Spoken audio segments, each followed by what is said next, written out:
Student, आज हम लोग पॉलिटिकल साइंस मतलब राजनीतिक विज्ञान का सेट 3 का 2023 का क्वेश्चन मतलब एमसीक्यू जो है उसका हम लोग जो है आंसर करने जा रहे हैं ना। तो देखिए, पहला क्वेश्चन आपका है, डैश का अर्थ ऐसी प्रगति है जो वर्तमान पीढ़ी की आवश्यकता को भावी पीढ़ी की आवश्यकताओं के साथ समझौता किए बिना, ठीक है, पूरा करती है।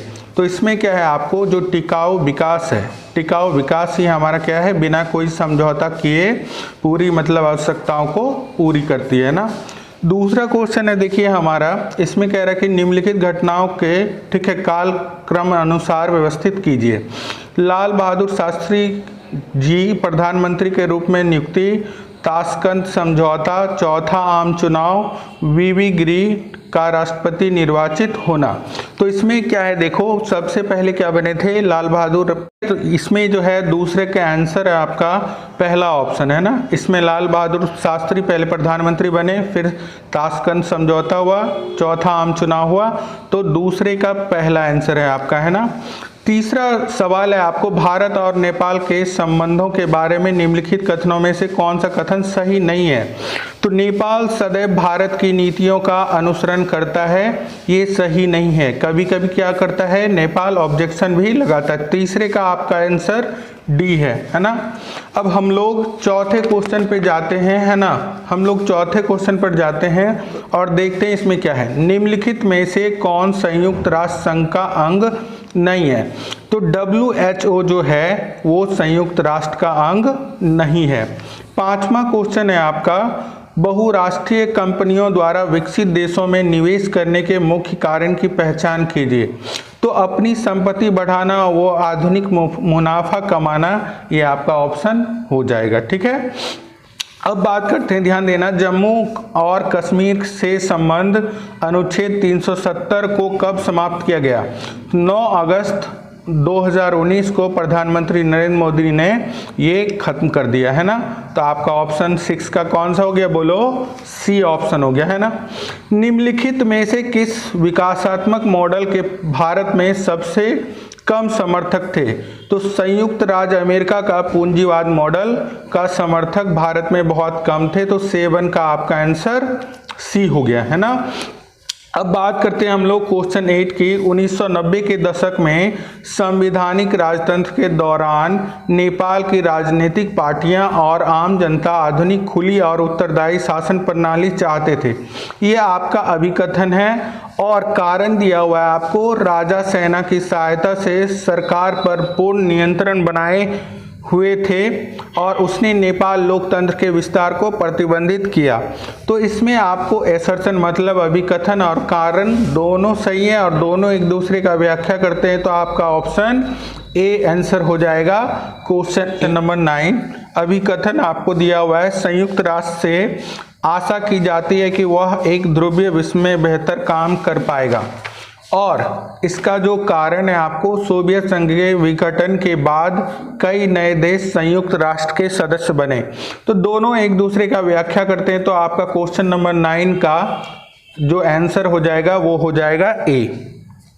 फिर क्वेश्चन नंबर 10 देखते हैं हम लोग, निम्नलिखित में से कौन सा दशक भारत में तीसरी लोकतांत्रिक लहर का दशक था।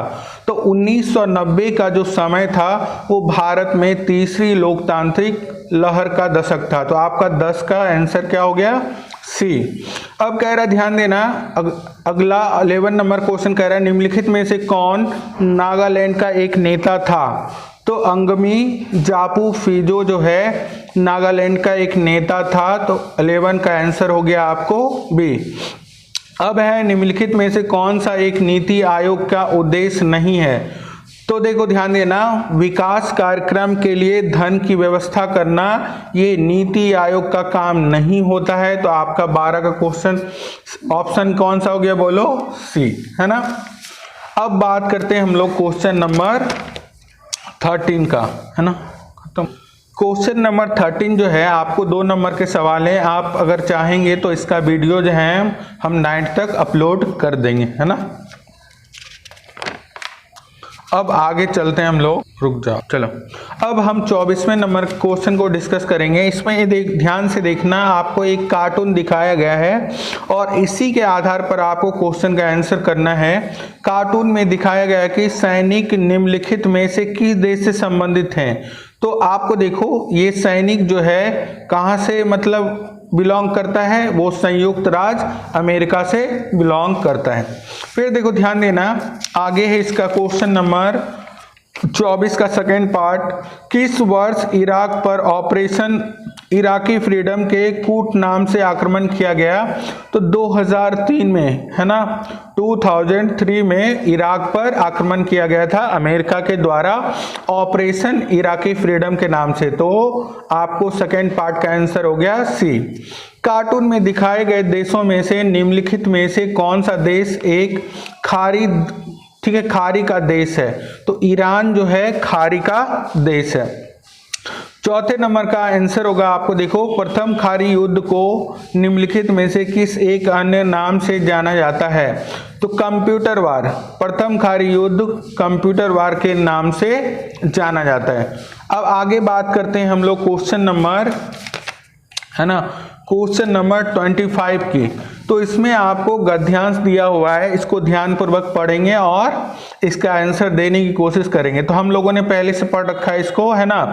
अब आंसर देते हैं इसका। देखो, विश्वव्यापी पारस्परिक जुड़ाव को निम्नलिखित में से क्या कहा जाता है। तो अगर विश्व आपस में जुड़ते हैं तो उसको वैश्वीकरण कहा जाता है। वैश्वीकरण के क्या आयाम हैं। तो वैश्वीकरण के आयाम जो हैं राजनीतिक, सामाजिक और आर्थिक है ना। निम्नलिखित में से कौन आर्थिक गतिविधि में वृद्धि करता है। तो देखो, मजबूत वैश्विक आर्थिक विकास जो है हमारे आर्थिक गतिविधियों में हेल्प करता है। क्वेश्चन नंबर 4 का जो आपको आंसर है, निम्नलिखित में से कौन वैश्वीकरण का एक प्रभाव है। तो उपभोक्ता का चयन विस्तृत हुआ है, मतलब पूरे विश्व में जो है उपभोक्ता की मात्रा बढ़ी है। क्वेश्चन नंबर 26 में आपको मैप दिया गया है और इसमें आपको बताना है कि ए, बी और सी और डी, मतलब ये कौन कौन से स्थान हैं। देखो, वह देश, ठीक है, जिसके साथ भारत का 1962 में युद्ध हुआ था, तो वह देश आपको देखो सी है, चाइना। कौन था बोलो, चाइना। तो सी पर आप भरेंगे चाइना, है ना। फिर कह रहा है वह देश जिसके साथ भारत का कश्मीर के मुद्दे पर विवाद हुआ। तो भारत का कश्मीर के मुद्दे पर जो विवाद हुआ वह देश था आपको कौन, पाकिस्तान। कौन था बोलो, पाकिस्तान। तो डी के जगह पर आप क्या भर देंगे बोलो, पाकिस्तान, है ना।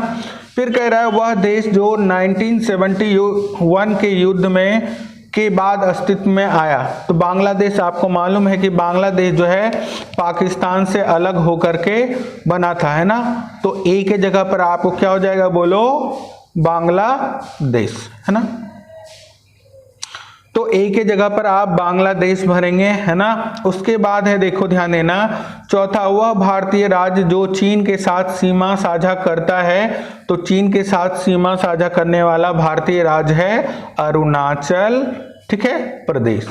तो ये आपका आंसर हो गया मैप का, है ना। अगर और बाकी क्वेश्चन के आपको आंसर चाहिए तो मैं अपलोड कर दूंगा, आप इसके लिए कमेंट करें। और अगर चैनल पर नए हैं तो हमारे चैनल को सब्सक्राइब करें और अपने दोस्तों के साथ शेयर करें, ठीक है।